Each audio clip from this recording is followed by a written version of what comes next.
So Peggy, you're going to have to explain Ben Carson and Donald Trump to all of us in a little bit. But first, let's start with the book. I'm just so excited about it. And let's start with the time of our lives. Tell us about the title.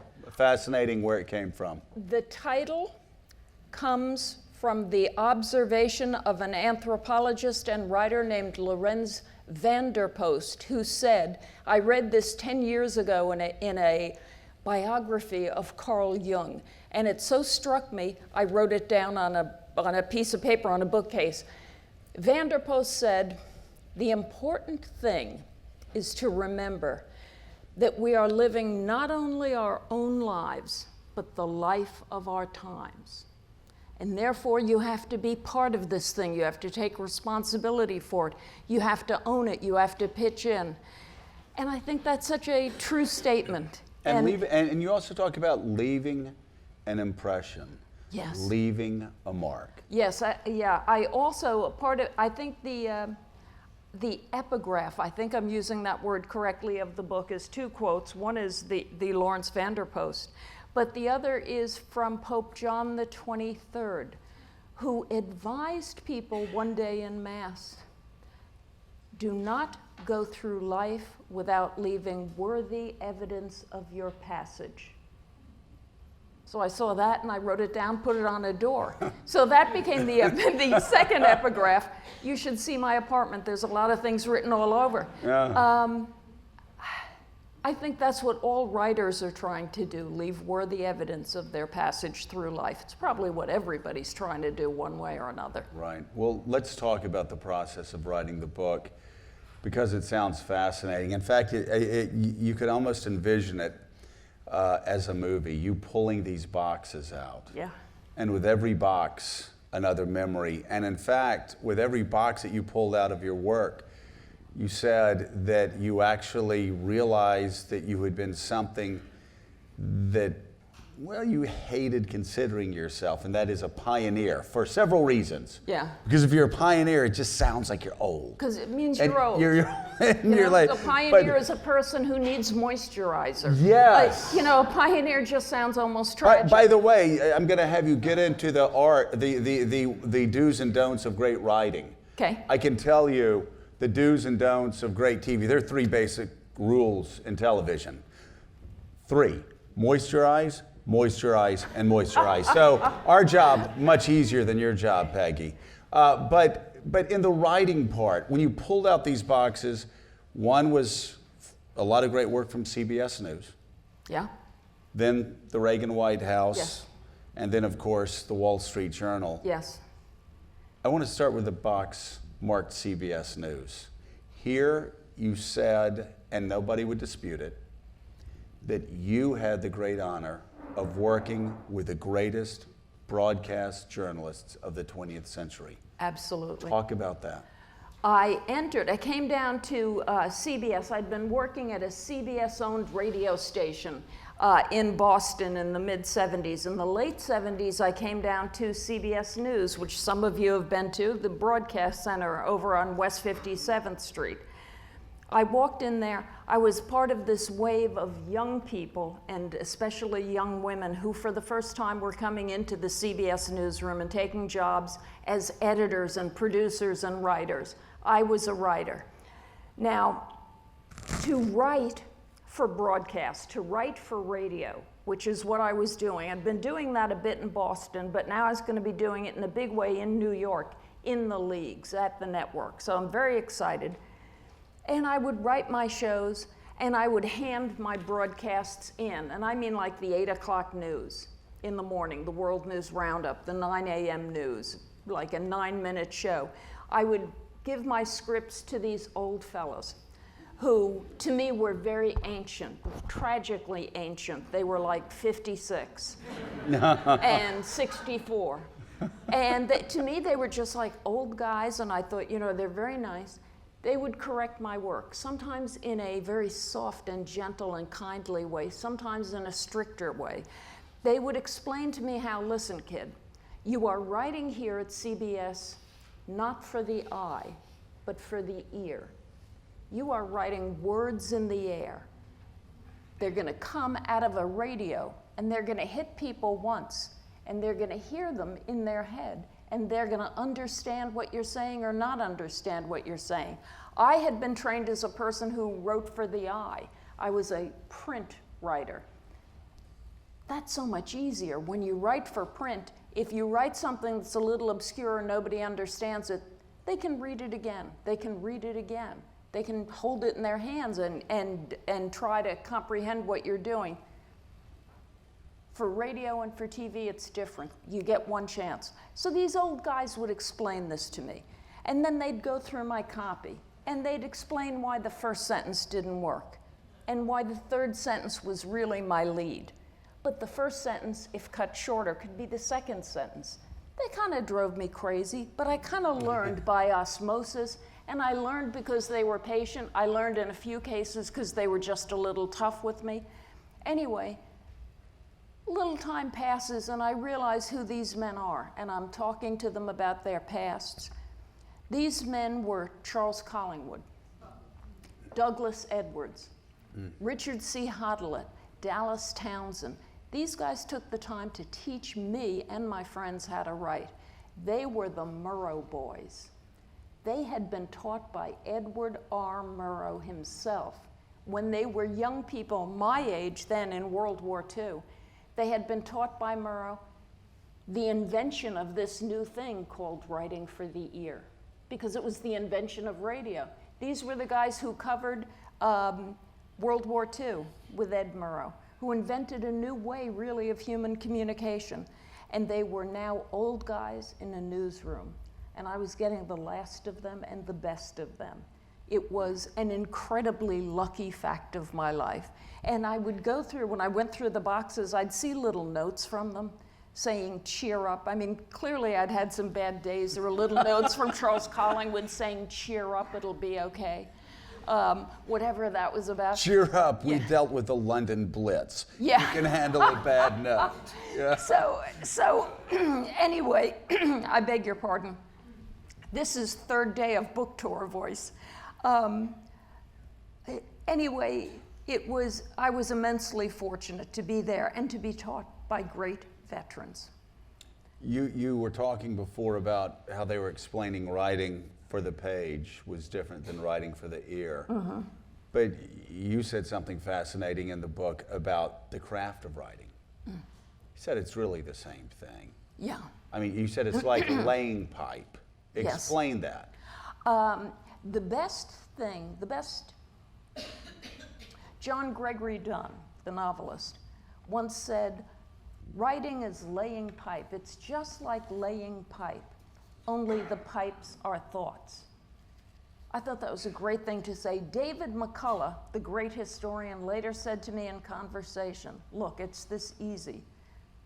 To write is to think, and to write well is to think well. End of story.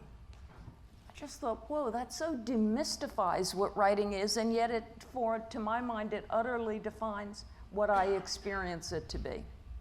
Let's talk about the next big box, and that was the box of writings for, really, as you say, the last Republican president that at least we Republicans look at as an unqualified success. Yeah.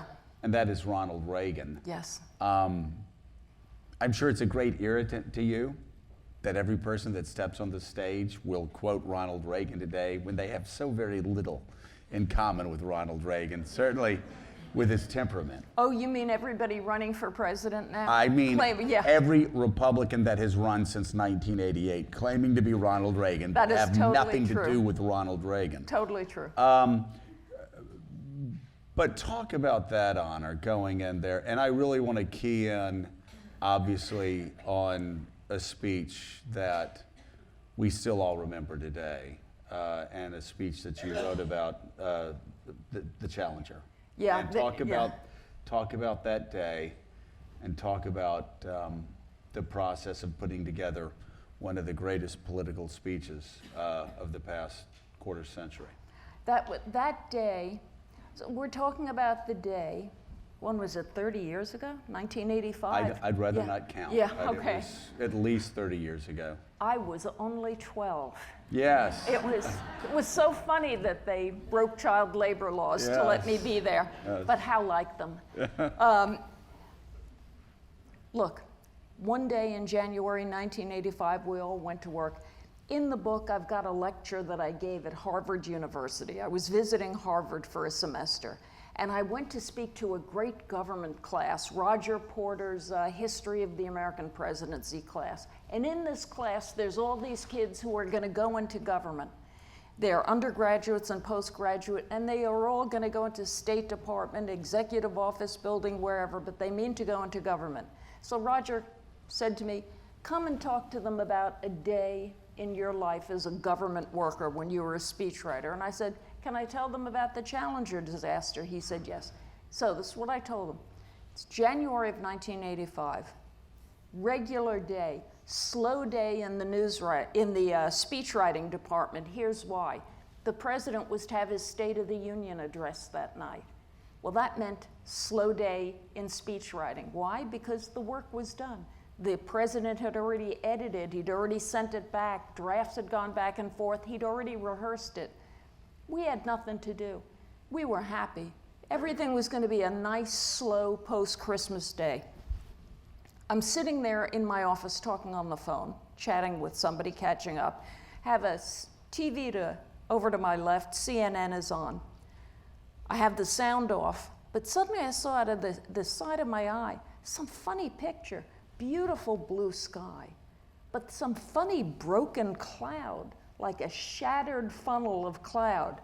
I looked at it and thought, what the heck is that? Hung up the phone, put up the sound. There was no sound on CNN. There was only the staticky sound of lines of communication that were open but not being used. I thought, whoa, something really bad has happened here. At a certain point, I came to understand, holy mackerel, that was the Challenger, and it appears to have blown up before our eyes. This was so shocking. I mean, America had never experienced an in-flight day like that, an in-flight tragedy like that in the space program. We were just used to total success. At a certain point, after a few minutes, my boss, a guy named Ben Elliott, his little daughter Meredith, age 6 or 7 or 8, came into my office. For some reason, she was with her dad at work that day. She came in and she looked at me as I looked at the TV and she said, the teacher was on the rocket. Is the teacher all right? Oh my God, it was so piercing. So that was the moment when I realized, I remembered in the previous few days, I must have read in the papers, oh my God, every school child in America was watching this live. They had pulled TV into auditoriums in all the public schools, and all the kids were watching. So a few things were apparent immediately. This is a really terrible thing. Oddly enough, believe it or not, looking back, we all hoped for a while there would be survivors. The power of human denial is so strong. You couldn't have looked at what happened and seen that tape and thought there might have been a survivor.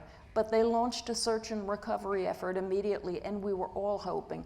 And there were rumors all around, oh my gosh, no, some of them pulled the parachute and the capsule came down and it's floating out there. All right, so something bad has happened. I knew the president would have to speak about it and would have to speak fairly quickly. I think it was about 11 in the morning when this happened. I went to my boss and I said, he's going to have to speak at some point. I'm going to start on it. My boss is on the phone handling the crisis. What are we doing about the State of the Union? He says, go take care of it. So I sit down and I start to write, and I just tried to think like Ronald Reagan. What would Reagan say? What would he be thinking? I'm taking notes, writing them in a computer, when a woman runs in from the National Security Council. Her name was Karna Small. She had, by luck, just been with the president. She'd been with him at a meeting when word came of the explosion. She had the wit and the brains to take constant notes as he spoke, in his office, in the Oval Office, on the phone, 2 people there. She runs to me with the notes. She says, this is what the president said. I was so relieved because I thought there was no chance we were going to be able to speak to the president today because he is handling a disaster and canceling a State of the Union speech and talking to NASA and meeting with all those people. All right, so I've got it. I put this speech together rather quickly as I waited to find out when the president would be speaking. We got the speech through staffing. The staffing process in a White House means that about 30 people will see a presidential speech and then critique it and remove sentences and add sentences. And you take all of these critiques and you, by tradition, attempt to incorporate them. One of the reasons the Challenger's speech was successful as a document is that there was no time for the staffing process to really kick in.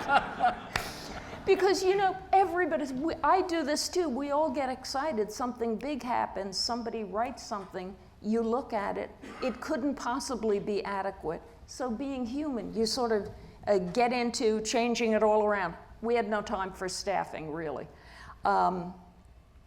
Small little note, you remember that speech ends with a quote by the poet John Gillespie Magee Jr. from his poem High Flight.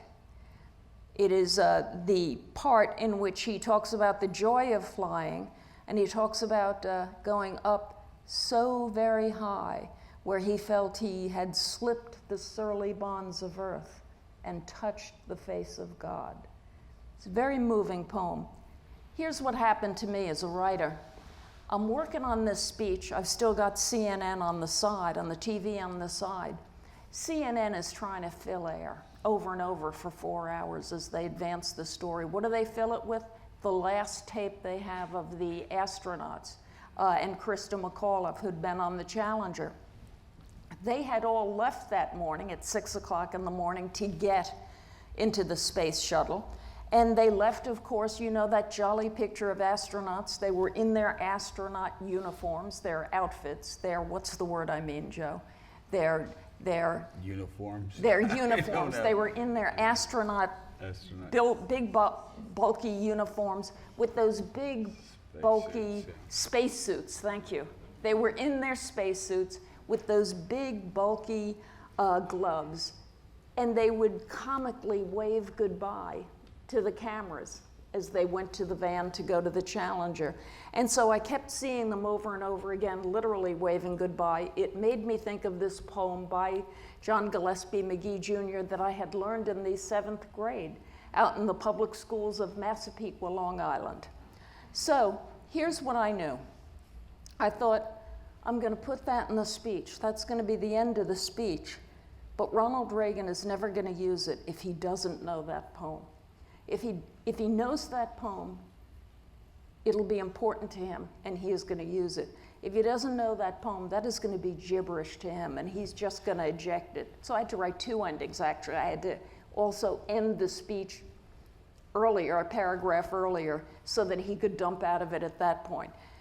We get the speech to the president makes his changes, there's a few add-ons, this and that, we put on the TV. It was late afternoon at this point, the president gave the speech.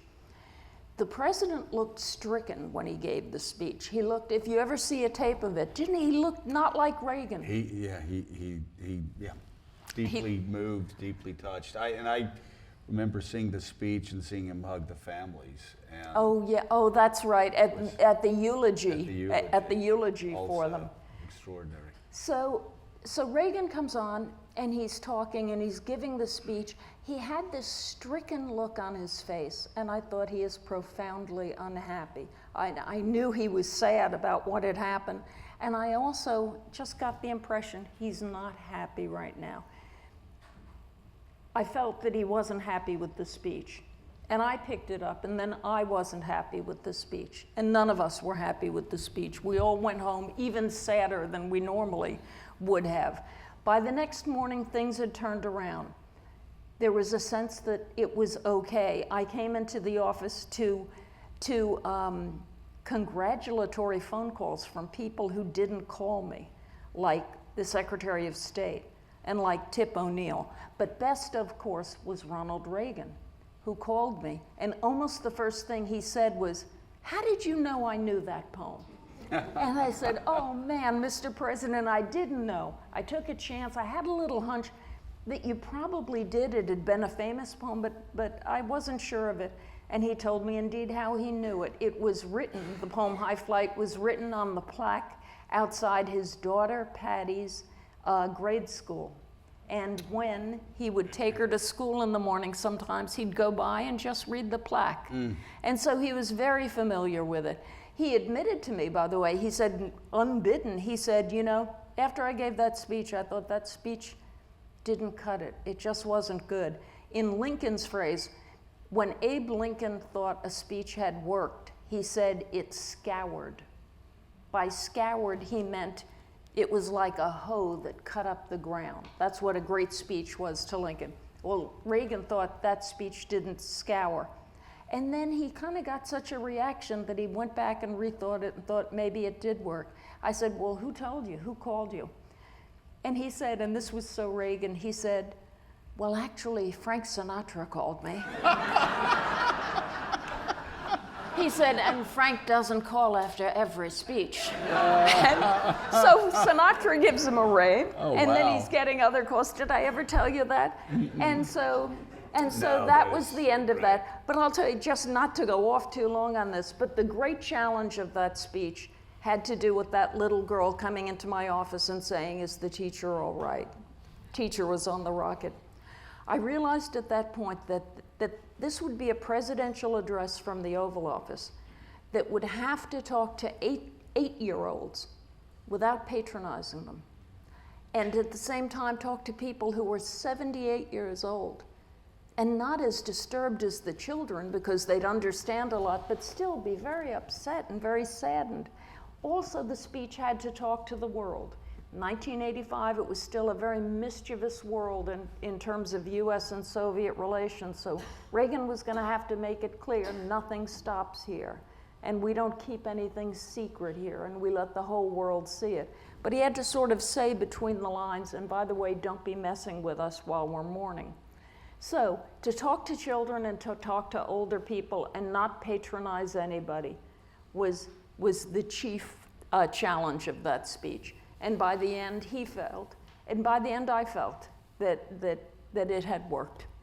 And what do you know? I was 12 years old. Holy mackerel! It really is. Isn't that something that you read reviews of the Gettysburg Address the day after from newspapers, and that's true. And again, it was a big failure. And it was a huge failure, a boring speech. Here, you talk and about he a thought speech. it was too. Poor Lincoln thought it was too. Yeah. You don't know what works. The funniest thing in the world, in your world, in the world of television and news, in the world of broadcasting and also the world of politics, the funniest thing is you never know what will land. You know that Right. term? Sometimes it lands, Right. sometimes it doesn't. You never know. I usually don't remember half of what I say by 5 o'clock in the afternoon. But then again, that's from getting up too early and talking for 3 hours. So let's go to the other side of the equation. Here you have a speech that's remembered as one of the great speeches of our time that initially was panned. Give me an example of whether it's a speech or a column or something else where you really thought, man, I hit that one out of the park, and it just landed with a thud. Oh, Does does one come to mind?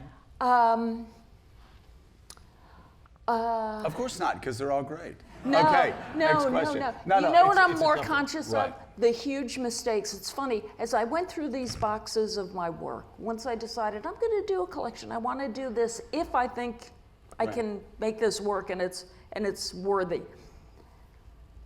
I knew, looking through those boxes, about the mistakes I had made. And I thought, now I'm going to find 28,000 more mistakes. But I didn't. I just found every mistake I knew I'd made, which told me you never forget your mistakes. You write that you remembered all the mistakes, and you remembered almost all of your columns Oh, yeah. But only a few you forgot. But Yeah. you said sometimes, and now we're of course moving to the Wall Street Journal box, but you said sometimes you were actually surprised by how right you had gotten things.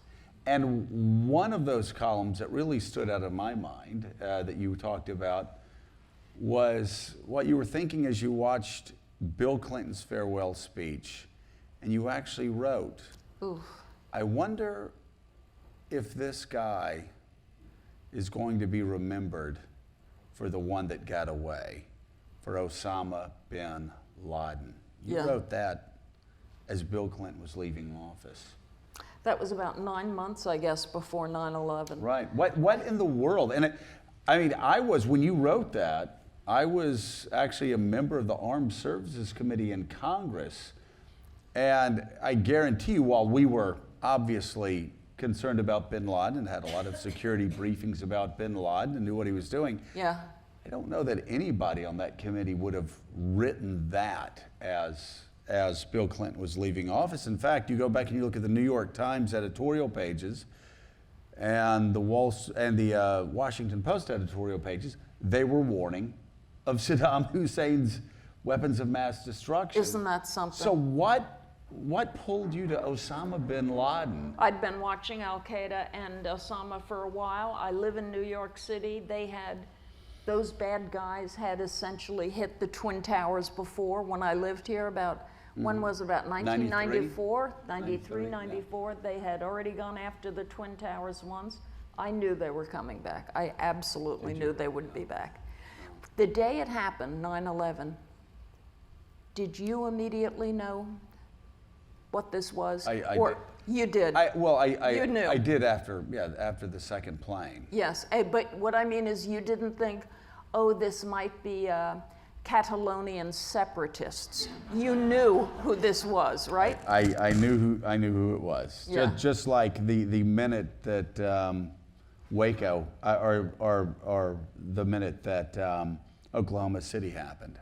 You knew. I knew instantly because I remember CNN, they were talking about Muslim terrorists. I said, this isn't a Muslim terrorist, this is domestic terror. In fact, I called CNN and said, this is domestic terrorism. So, but that's strange that you had been thinking about that. So what other columns did you write? You looked back and you looked at the columns and said, okay, maybe, but that wasn't that bad. I'll tell you something I'm proud of. When we spoke of the Challenger, I told these young students in Roger Porter's class, you are going to be lucky to have some times in your career, maybe 2 or 3 or 4 or 5, but they don't happen every day. You don't get a lot of them. Nobody gets more than half a dozen in an entire career. But you're going to have some moments when you get to think to yourself, this is why I'm here and this is why I'm working. This is absolutely why I am here, to do the work that is here to be done this day. I had never felt that way before. I felt it again during 9/11. In the year after 9/11, I was a new columnist at the Wall Street Journal. I was writing only online. And the most amazing thing happened. We all lived through 9/11. We all lived through the shock of it and the anguish and the deep pain that nobody felt what New Yorkers felt. Because we lost our friends, we lost firemen, we lost 343 firemen. That's an impossible number of firemen to lose. It's just impossible. As the word came through over the days, nobody knew it happened that day. It took days to figure out what had happened. I remember I kept saying, that couldn't be true, that couldn't be true. On top of that, we saw the buildings fall, which was like seeing a world end. It was like seeing the Titanic go down. So nobody experienced it, in my opinion, like New Yorkers experienced it. I'm a new writer at the Journal. I've got a column.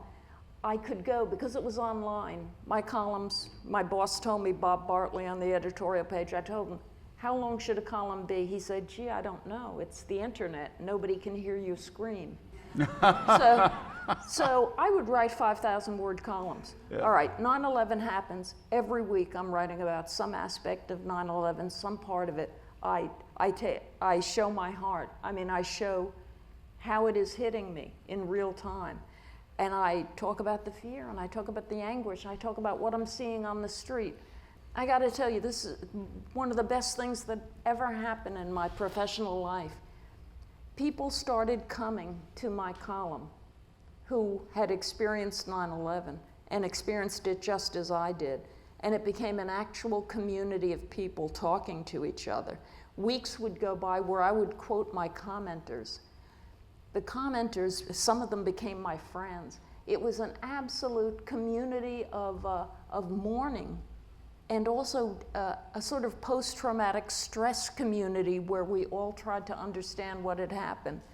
For that year, looking back, I didn't know it at the time, but that year, I looked back on that and thought, it's no accident that I was here. I was here to be there and to write those columns, and they were there to be part of the world I was in. So fascinating you talk about that community, because I remembered several columns that you wrote from that time, but I remember you talking about how we are all a community.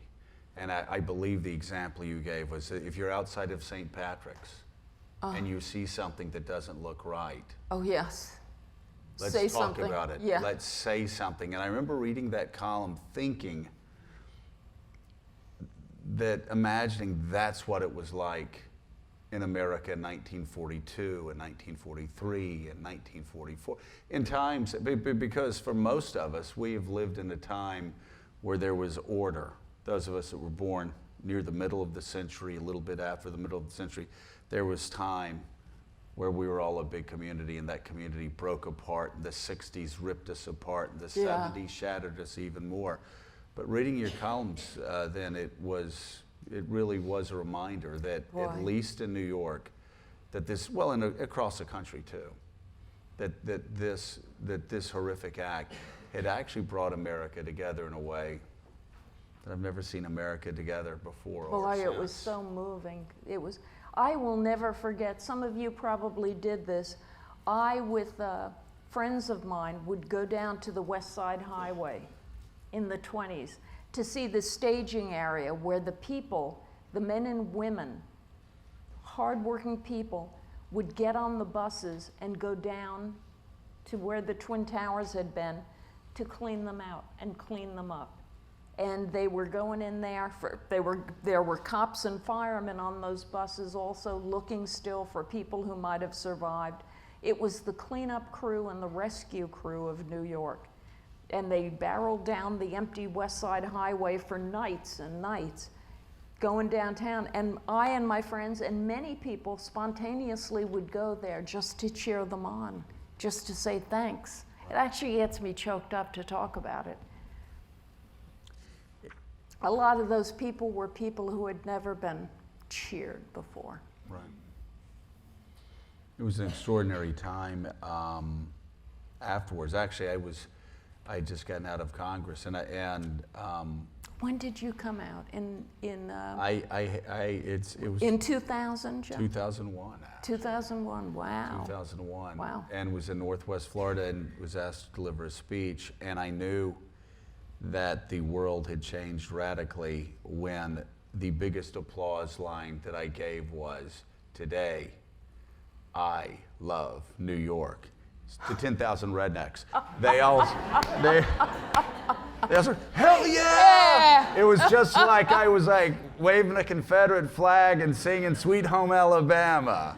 But you know, it was as if New York City, and I'd come up here and I would tear up and walk through the streets, and it was as if New York City went from being this other world to being the heartbeat of this country. Yeah, went on from the heartless front line, to heartbeat. Heartless to heartbeat. It was really an extraordinary time. We have so much to get through. I'm talking too long. No, you're not. No, No, you're not. No, you're not. I keep doing this in interviews. I have. La, la, la, la, la. Well, you know, I'm really offended by people who talk too long. It's what I do for a living. It pays well. But let's get to some different parts. You write about people that you miss. Yeah. And I want to name a couple, but before I do, why don't you tell us why you decided to write about people you miss? Okay, you go through the boxes containing your career, the things you've written in your career, and one of the things you're going to find out is that you have a tendency to do certain things. One of the things I found out I had a tendency to do, when people who moved me died, I had to write about them.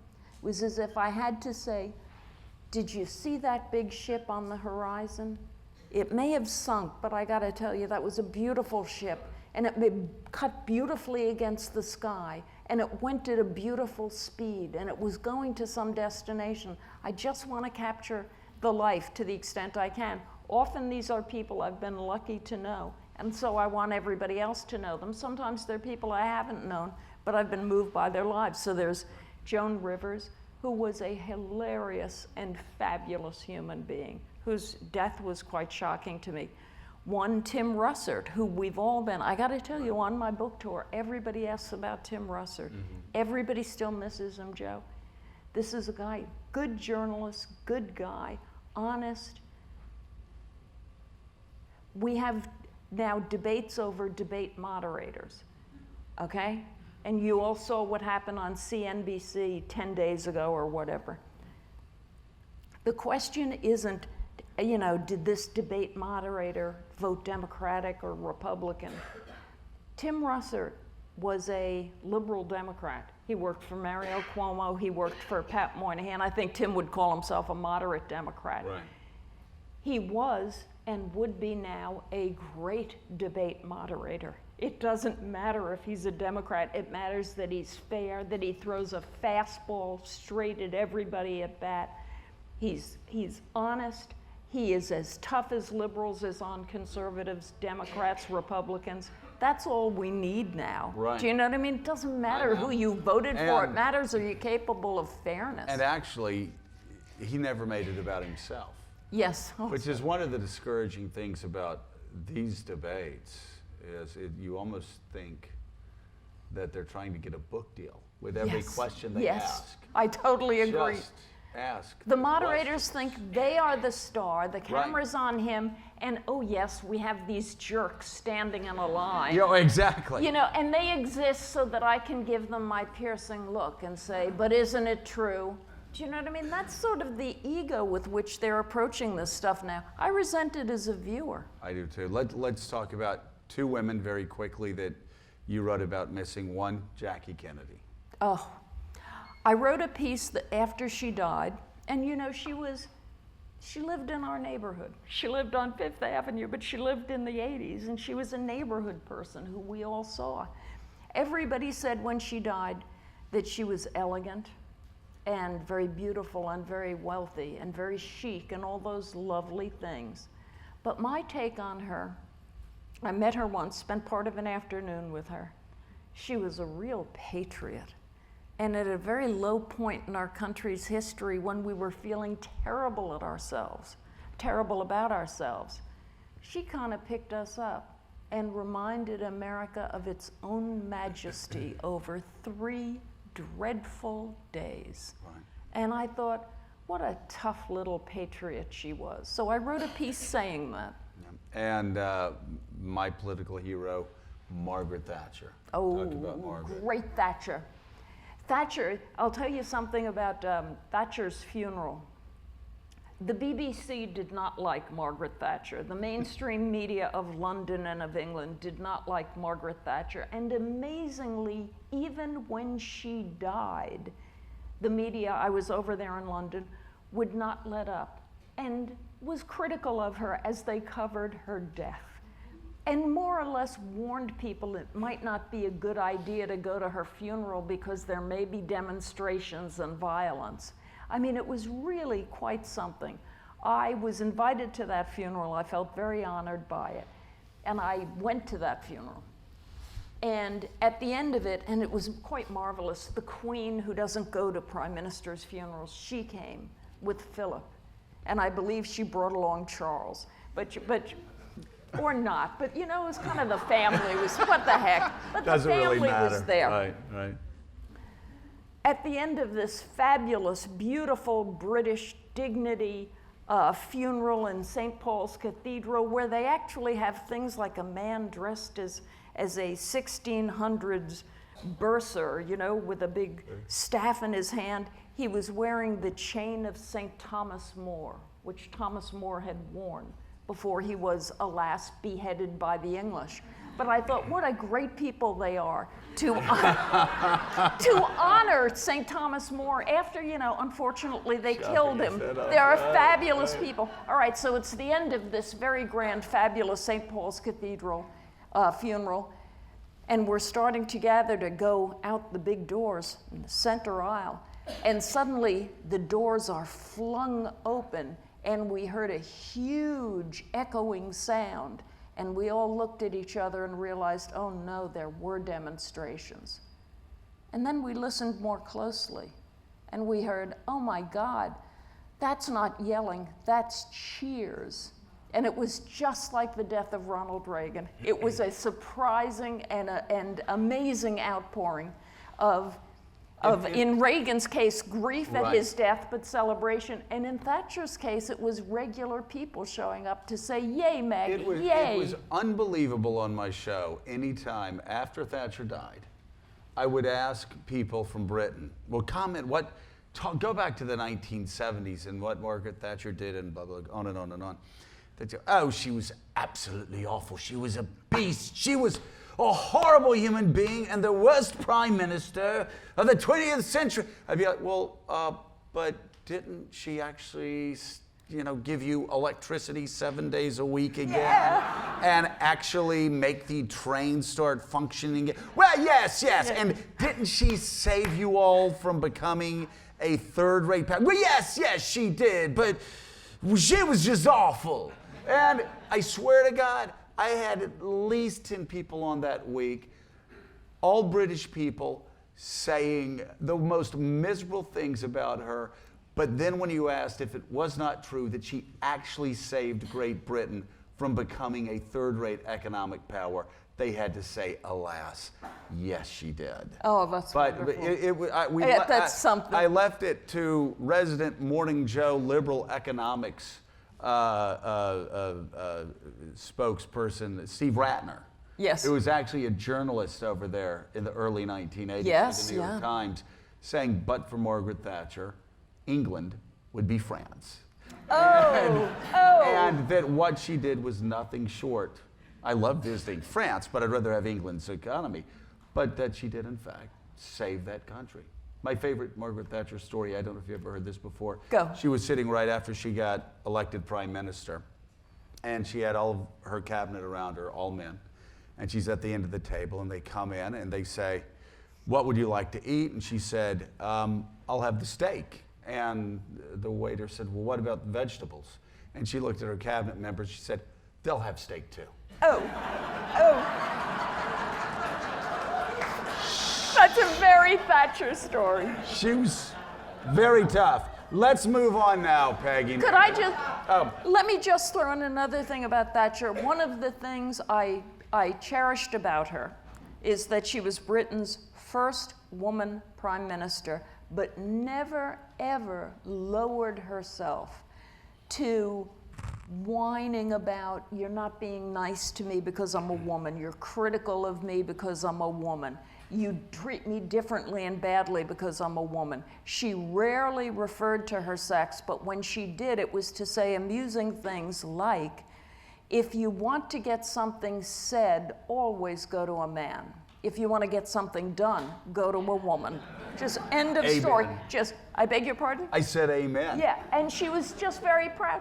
She said once, the cock crows, but it's the hen that lays the eggs. So she was a tough little girl. And in that, she was like Golda Meir, who also had the same style. And in that society, it was fairly radical. Tina Brown told me that Margaret Thatcher would, back in the 70s, they'd have dinner parties. And the men would go in one room and talk after, and the women would go in the other room and talk after. And they never mixed. The dinner would be over. Margaret Thatcher would walk in and talk to the men, and nobody ever questioned her. She just She knocked down wall after wall. Let's go to some questions, and then I have one final question for you. Great. At the end, but we're going to ask you now. This is the part of the show that we let you play psychiatrist for our audience members. Oh, wonderful. And the first question is, why does Ted Cruz scare me? If you can. Ted Cruz scares you, madam, because he has little eyes that often that seem to be too shrewdly appraising, if you know what I mean. He also is not someone whose sincerity and earnestness you feel you can necessarily accurately gauge. Okay.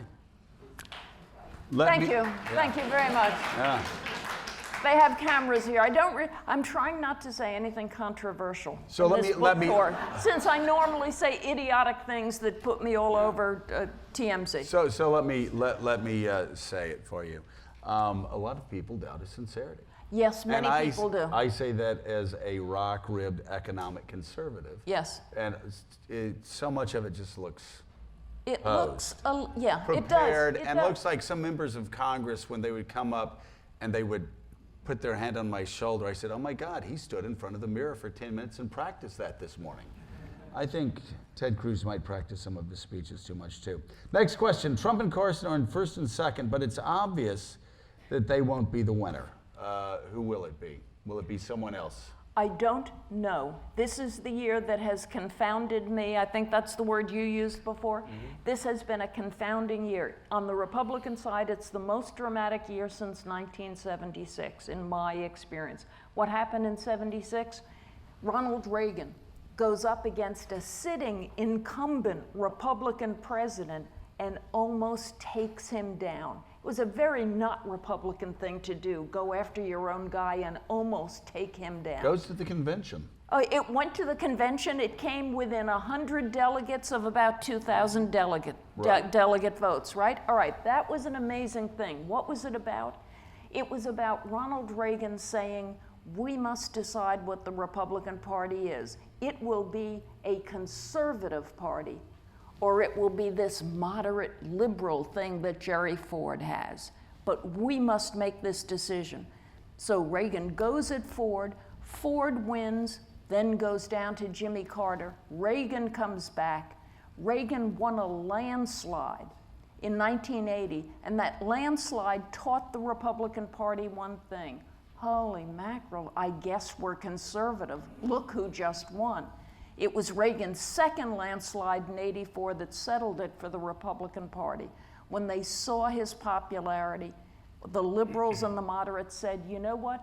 That was yesterday. We are now a conservative party. So that's, to me, what happened starting in '76. This year, it is even more confounding. It is conservatives on the ground trying to figure out on their own, by following various of these candidates, what conservatism is for the 21st century. They do feel they're conservatives. They don't think they're liberals or moderates, but they are redefining what conservatism is. Donald Trump comes along.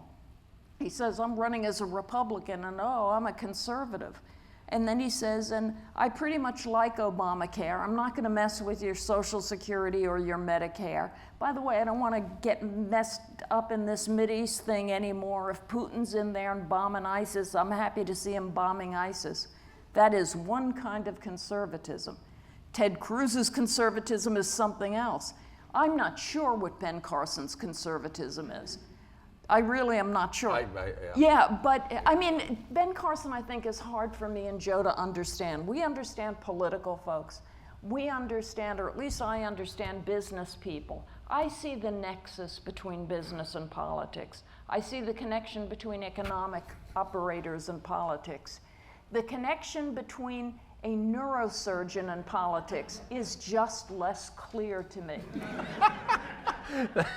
But I will say very briefly, and then I'll stop. You've got Trump's popularity, Carson's popularity, add in Carly Fiorina. According to the polls, these three people add their support together, they are supported by more than half of the Republican base. That tells me everything is up for grabs on the Republican base. I have, this year, no idea who is going to win the nomination. Do you think, you don't even have to tell me who you think it is, but do you think you know?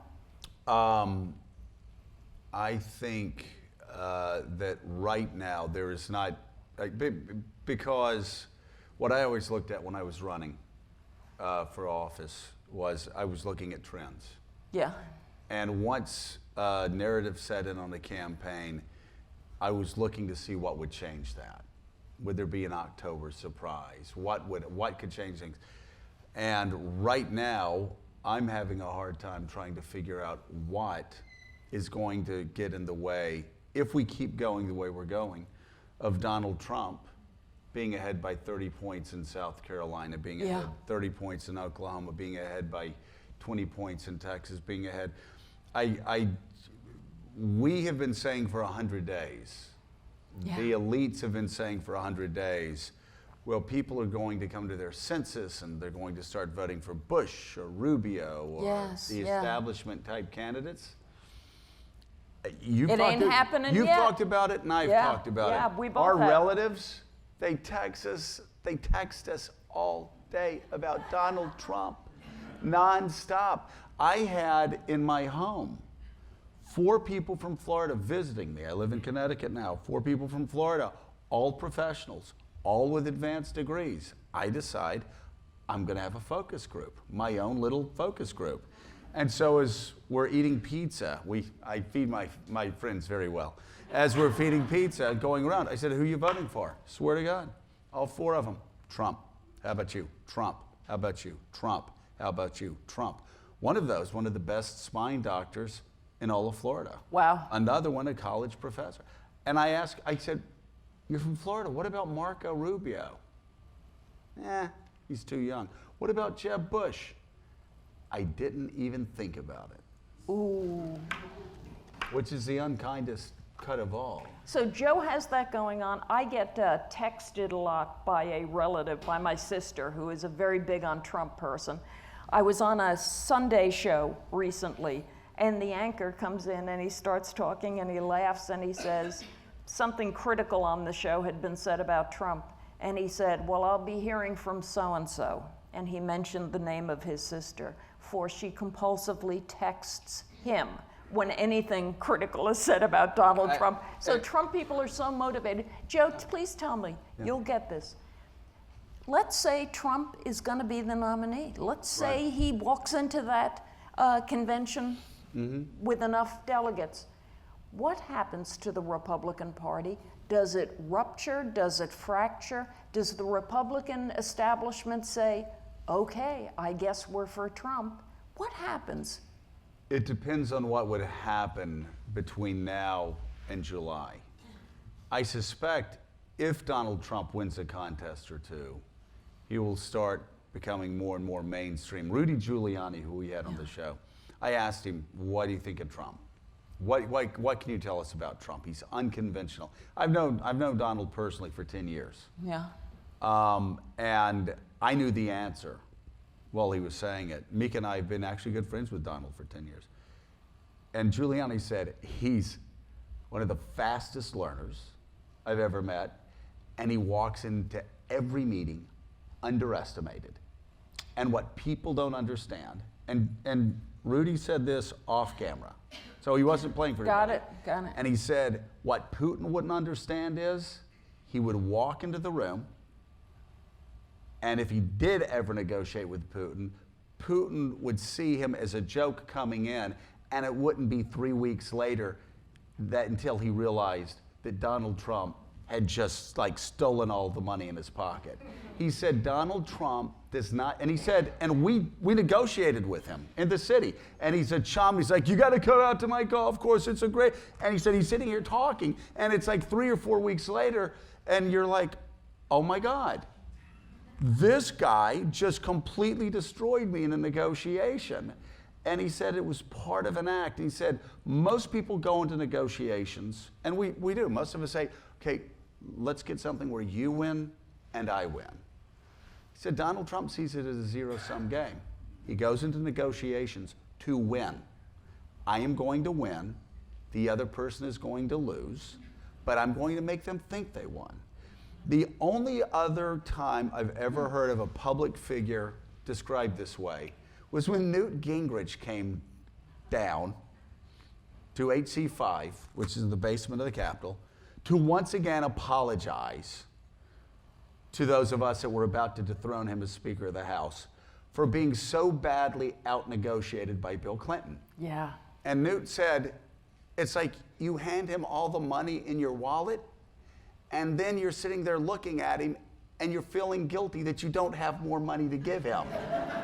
that somehow Bill Clinton would be like, well, if that's all you have. And so I think the one thing that Donald Trump has, knowing him, and Mika will say the same thing, a liberal Democrat, that Ronald Reagan had, was the genius of knowing that the greatest thing he had going for him was always being underestimated, always being considered the fool. Yes. Always dismissed. being considered the bumbler, always being considered. Like right now, Donald Trump's not even speaking in complete sentences. And actually, I've actually called him up and I said, Donald, listen, you need to speak in complete sentences in debates. And he goes, I'm up 30 points, Joe. I'm like, good point, Donald. After the second debate, I hope we don't have reporters here. After the second debate, Peggy, I walked down to his office. I said, Donald, do you know how to read? And he stared at me and he said, what do you mean? Mika got very nervous and she was like, yeah, Joe, what do you mean? I said, can you actually read? And he said, yes. Why? I said, you should read before a debate. I was like, read, Donald. He goes, I don't have to. Read what did you mean? Well, I mean, just like I said, read a paragraph Study. on Syria. Oh. Read a paragraph on education reform. Read a paragraph. But what Donald Trump brings is gut instinct and strength. And I don't know, Peggy. I guess Republicans are so tired of losing on the presidential level, they want strength. Or also electing Republicans that promise, and I need to talk about a dark time in your time at the Wall Street Journal.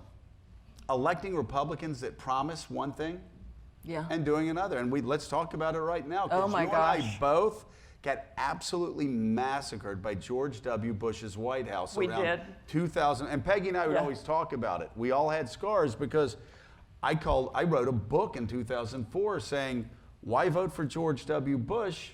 He's the biggest deficit spender. Like, you know, I mean, Bill Clinton had a much better record. You likewise got in trouble because George W. Bush promised a humble foreign policy, and you wrote a column in 2005 about that second inaugural address, basically saying, what the hell was that? I was kind of shocked. And they turned the guns on you. Oh, they did. They were so bad to me that I actually got called by a humble freshman senator who said, I didn't even know him, but he said, Mrs. Noonan, I just wanted to say, you don't deserve this. And then he hung up the phone. It was so pathetic. It was like a little Republican voice. It's just, you don't deserve it. I gotta go now. You know what I mean? But the Bush operation was a very rough and could be a very mean operation. And I'd been very supportive of Bush, but then he made this second inaugural that so shocked me because I thought it was so crazy. This is the inaugural in which he was going to outlaw injustice. What was he going to outlaw? He was going to end tyranny on all four corners of the globe. And it was like some grand neoconservative berserk vision of American aggression that shocked me. It was beyond Wilsonian. We Republicans. Yes, it was. Made Wilson look like a piker. Yes. Exactly. So I said that. I mean, I wrote a strict editorial. Oh man, you have no idea. In the internet age, when they want to get you, they will just They have people go after you in so many ways publicly. They get their consiglieres to write terrible columns about you. This was all a White House operation. It was really ugly. It was terrible. It changed some of my relationships, actually, for probably the rest of my life. Yeah. It did, and Joe went through a similar thing.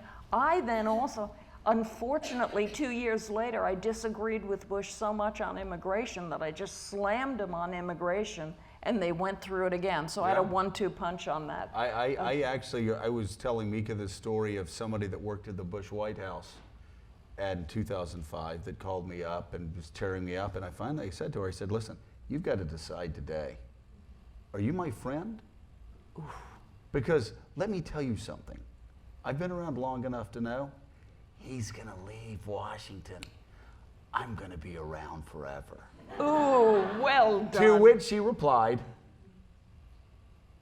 I'm your friend. Oh my but God. That is the thing, though, the arrogance. They're mean. Mean and arrogant. But it's the meanest White House I ever saw. Yeah, Go ahead. and this is why, though, for people that don't understand why Carson and Trump are doing so well, we Republicans have been lied to for 30 years and told, vote for us, we're going to balance your budgets, and we're going to have a humble foreign policy, and we're going to be restrained.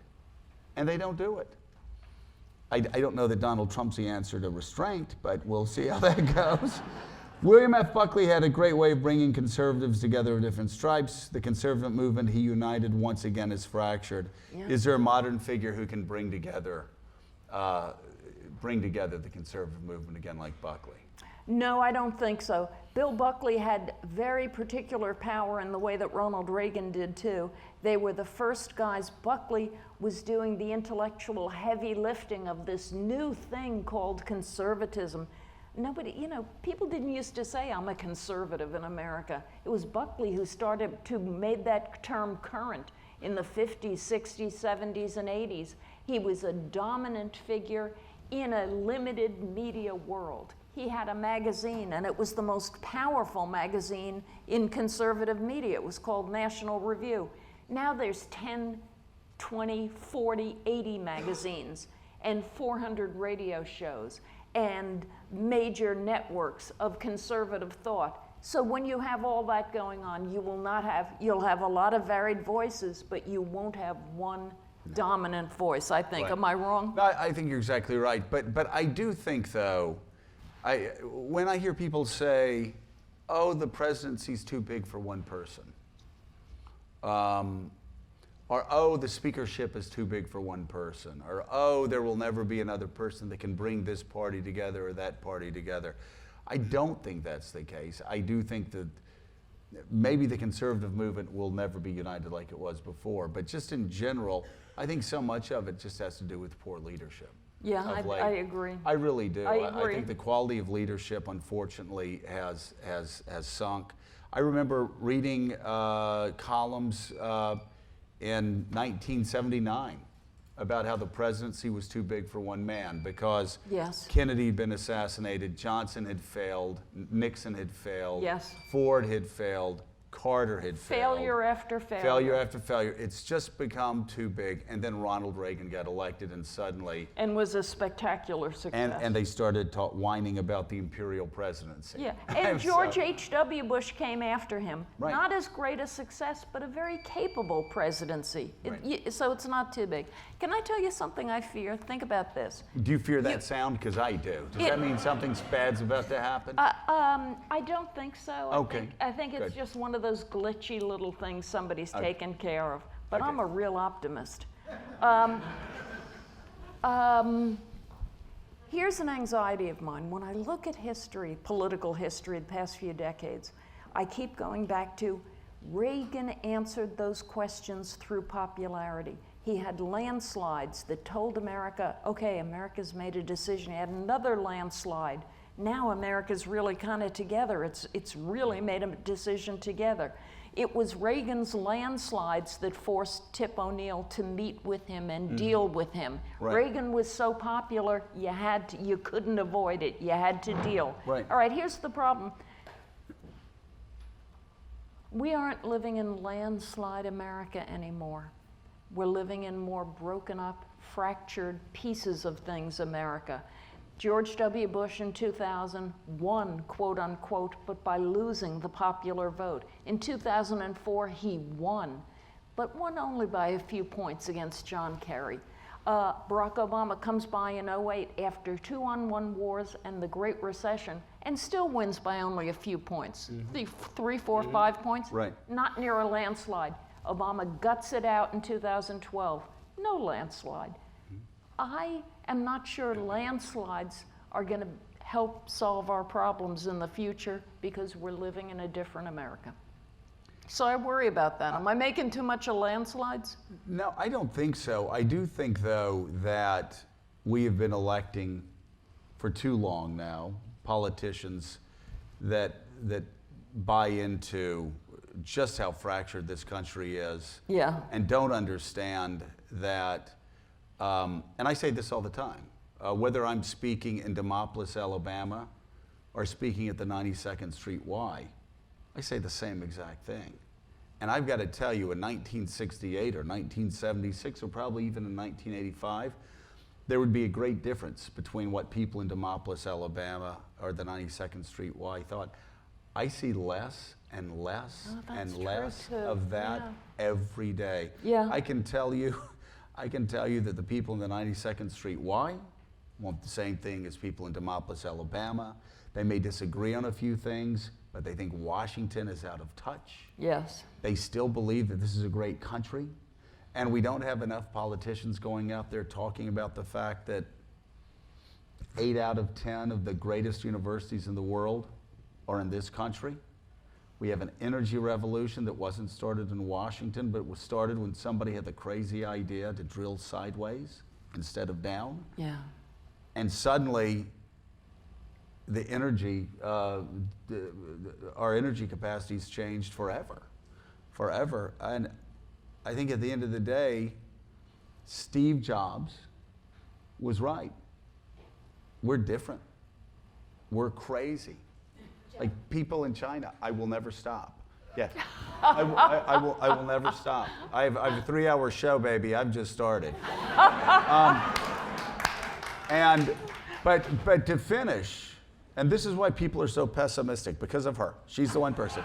But I think we elect people who underestimate America and underestimate Americans. And I think they're just too pessimistic.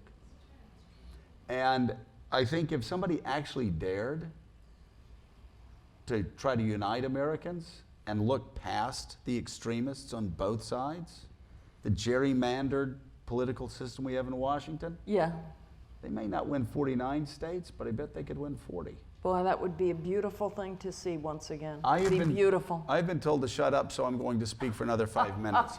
I do want to read one thing and ask you final question here, because one of the things that I've always learned from you about working for Ronald Reagan was how Ronald Reagan was such an optimist, and he infused it in every line you wrote. If you wanted to say, if you wrote a line to him that said, "We cannot fail," he would draw a line through it and say, "We must succeed." Yes, that's Right? true. So He wouldn't let you say, "I will never forget." He would change it to, "I will always remember." So in the introduction, and I'd seen an excerpt from the introduction here that you talked about a concern. There are not fewer children living stressed, chaotic lives in America now. There are more. There will still be more because among the things, America it no longer manufactures stability. And the culture around them will not protect them. The culture, as the culture protected me. And you go on and on, that their nerves are essentially shot and they are very angry. Yeah. That doesn't sound like Peggy Noonan. No kidding. You sound like you're having a crisis of confidence of where America is right now, at least in this introduction. Oh, no kidding. I didn't feel that way, and I don't think I feel that way, but I am worried about American families, and I'm worried about America and drugs. I'm worried about the American fabric holding on. I'm worried about the number of kids coming up who are from families that do not cohere or are not able to protect them from the larger culture. And those kids are being exposed to life through a culture that can be very dark and disturbing. And those kids, I think, are going to get in some trouble. And I think it's something we got to be thinking about and looking at. A reporter for Time magazine asked me about this same spot, this same thing that you just mentioned. And he said, what are you telling me in terms of policy about what you're thinking might be the answer to that? And I said, first conversation, second attention, and third, you know what? I think we're going to have to spend more on facilities to help kids coming up in unwholesome environments, and also kids who are getting trouble in drugs. I'm very big on, I'm sorry, I think we need more hospitals and more psychiatric help in America. And I don't mean that as a pessimistic thought, I mean that as a Burkean thought, as in Edmund Burke, as in see the reality around you. That's why you're my type of conservative, Peggy Noonan. Baby. Joe, can I say, I forgot to say I was nervous when I started. Joe's the only person I asked to come here, and I wanted to come here. I wanted to sit next to him as we used to on Morning Joe and as we did the other day. Joe makes everything interesting and compelling, but he also just kind of shows up and makes it an event. He certainly does for me. Thank you. And I thank you for that. Thank you you. made this fun. Peggy Noonan, everybody. Thank you, honey. Thank you so much. I hope we didn't go over That was too great. much.